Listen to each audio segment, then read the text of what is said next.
بسم اللہ الرحمن الرحیم۔ سورۃ الفتح آیت نمبر 19۔ اعوذ باللہ من الشیطان الرجیم، بسم اللہ الرحمن الرحیم۔ ومغانم کثیرۃ یأخذونها وکان اللہ عزیزا حکیما، اور بہت غنیمتیں جن کو وہ لیں گے، اور ہے اللہ زبردست حکمت والا۔ اور بہت غنیمتیں جن کو وہ لیں گے اور اللہ ہے زبردست حکمت والا۔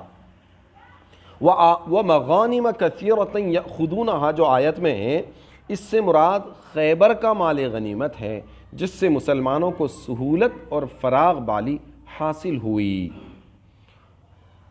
اگلی آیت، آیت نمبر 20۔ وَعَدَكُمُ اللَّهُ مَغَانِمَ كَثِيرَةً تَأْخُذُونَهَا فَعَجَّلَ لَكُمْ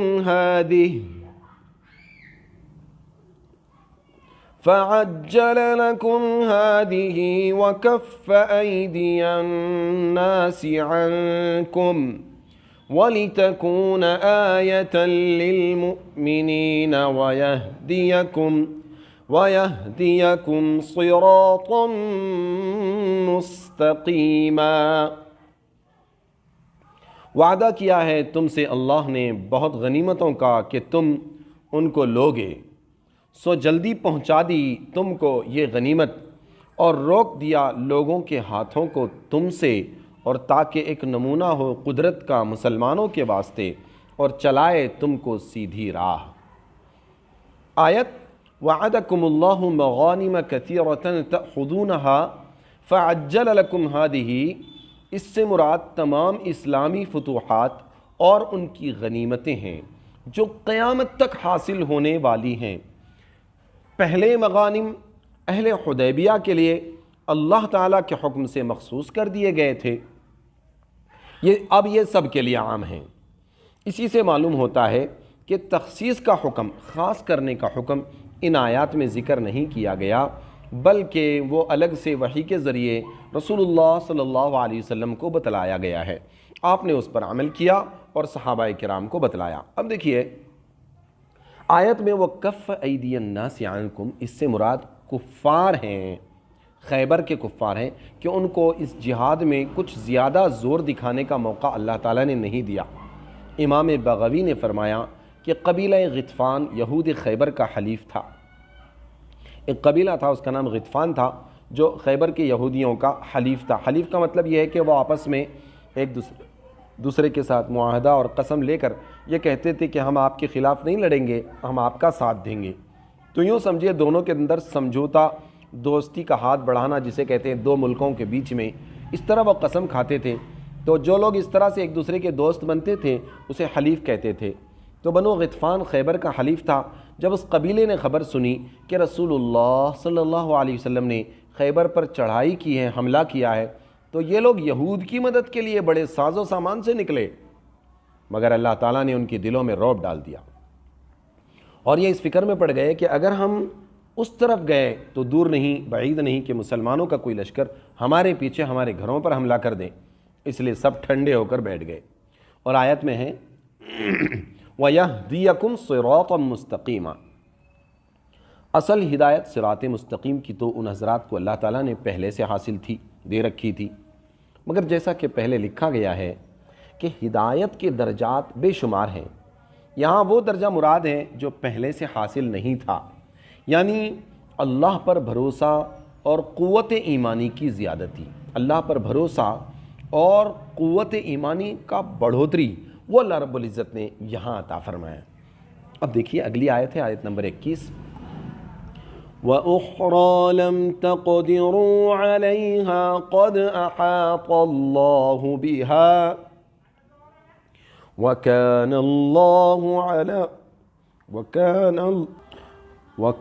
اللَّهُ عَلَى كُلِّ شَيْءٍ قَدِيرًا، اور ایک فتح جو تمہارے بس میں نہ آئی وہ اللہ کے قابو میں ہے، اور اللہ ہر چیز کر سکتا ہے۔ دوبارہ ترجمہ، اور ایک فتح یعنی فتح سمجھتے ہیں زیادہ لوگ، اور ایک فتح اور جو تمہارے بس میں نہ آئی وہ اللہ کے قابو میں ہے، اور اللہ ہر چیز کر سکتا ہے۔ کیا فرمانا دیکھیے، یعنی اللہ تعالیٰ نے مسلمانوں سے اور بہت سی فتوحات کا وعدہ کیا ہے جس پر ابھی ان کو قدرت نہیں۔ ان فتوحات میں چونکہ سب سے پہلے مکہ مکرمہ کی فتح ہے، اس لیے بعض حضرات نے اس سے فتح مکہ مراد لیا ہے، مگر الفاظ عام ہیں، قیامت تک ہونے والی فتوحات اس میں شامل ہیں۔ وہ ساری فتوحات انسانوں کے بس میں نہیں، لیکن اللہ تعالیٰ کرا سکتے ہیں۔ اللہ اکبر۔ اگلی آیت نمبر 22، وَلَوْ قَاتَلَكُمُ الَّذِينَ كَفَرُوا لَوَلَّوُا الْأَدْبَارَ ثُمَّ لَا يَجِدُونَ وَلِيًّا وَلَا نَصِيرًا۔ اور اگر لڑتے تم سے کافر تو پھیرتے پیٹھ، پھر نہ پاتے کوئی حمایتی اور نہ مددگار۔ اور چونکہ ان کفار کے مغلوب ہونے کے مقتضیات موجود تھے جو آگے آتے ہیں، اس لیے اگر تم میں یہ صلح نہ ہوتی بلکہ تم سے یہ کافر لڑتے تو ان مقتضیات کی وجہ سے وہ ضرور پیٹھ پھیر کر بھاگتے، پھر نہ کوئی ان کو یار و مددگار ملتا۔ اور اللہ تعالیٰ نے کفار کے لیے یہی دستور کر رکھا ہے جو پہلے سے چلا آتا ہے کہ مقابلے میں اہل حق غالب اور اہل باطل مغلوب، اہل حق غالب اور اہل باطل والے جو ہے وہ مغلوب رہتے ہیں۔ اور کبھی کسی وقت کسی حکمت اور مصلحت سے اس میں تاخیر ہونا یہ اس کے خلاف نہیں ہے، کبھی کبھی تاخیر ہو جاتی ہے، ورنہ اللہ غلبہ عطا فرمائیں گے صرف اور صرف حق والوں کو۔ اور آپ خدا کے دستور میں کسی شخص کی طرف سے رد و بدل نہ پاویں گے کہ خدا تعالیٰ کوئی کام کرنا چاہے اور کوئی اس کو نہ ہونے دے، نہیں، یہ نہیں ہو سکتا۔ اللہ کا جو فیصلہ ہے وہ ہو کر رہے گا، دنیا کی کوئی طاقت اس کو روک نہیں سکتی۔ اور وہ ایسا ہے کہ اس نے ان کے ہاتھ تم سے یعنی تمہارے قتل سے اور تمہارے ہاتھ ان کے قتل سے عین مکہ کے قریب میں یعنی حدیبیہ میں روک دیے۔ اللہ نے لڑائی ہونے نہیں دی، حدیبیہ میں روک دیا، بعد اس کے کہ تم کو ان پر قابو دے دیا تھا۔ یہ اشارہ اس واقعے کی طرف ہے جو قصہ حدیبیہ کے سلسلے میں گزرا ہے کہ قریش کے 50 آدمیوں کو صحابہ کرام نے گرفتار کر لیا تھا، اور پھر کچھ لوگ بھی گرفتار ہو کر مسلمانوں کے قبضے میں آ گئے۔ تو اس وقت اگر مسلمان ان کو قتل کر دیتے تو دوسری طرف مکہ میں حضرت عثمان غنی رضی اللہ عنہ اور ان کے چند ساتھی روک لیے گئے تھے، وہ ان کو شہید کر دیتے۔ اب اس کا لازمی نتیجہ مکمل طور پر جنگ چھڑ جانا ہوتا۔ اور اگرچہ مذکور الصدر آیات کی پہلی آیت میں حق تعالیٰ نے یہ بھی واضح فرما دیا ہے کہ اگر جنگ ہو بھی جاتی تو فتح مسلمانوں ہی کی ہوتی، لیکن اللہ تعالیٰ کے علم میں مسلمانوں کی بڑی مصلحت اس میں تھی کہ اس وقت جنگ نہ ہو، اس لیے اس طرف مسلمانوں کے دل میں یہ بات ڈال دی کہ ان کے قیدیوں کو قتل نہ کریں۔ اس طرح مسلمانوں کے ہاتھ ان کے قتل سے روک دیے، اور دوسری طرف قریش کے دلوں پر اللہ نے مسلمانوں کا رعب ڈال دیا کہ انہوں نے صلح کی طرف مائل ہو کر سہیل کو آپ کی خدمت میں بھیجا۔ اس طرح حق تعالیٰ کی حکمت نے دو طرفہ انتظام جنگ نہ ہونے کا کر دیا، دو طرفہ انتظام جنگ نہ ہونے کا اللہ تعالیٰ نے کر دیا۔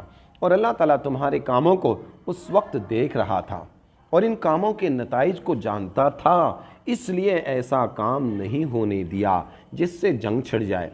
آگے اس کا بیان ہے کہ اگر جنگ ہو جاتی تو کفار کی مغلوبیت کس طرح ہوتی، کیوں ہوتی۔ یہ وہ لوگ ہیں جنہوں نے کفر کیا اور تم کو عمرہ کرنے کے لیے مسجد حرام سے روکا۔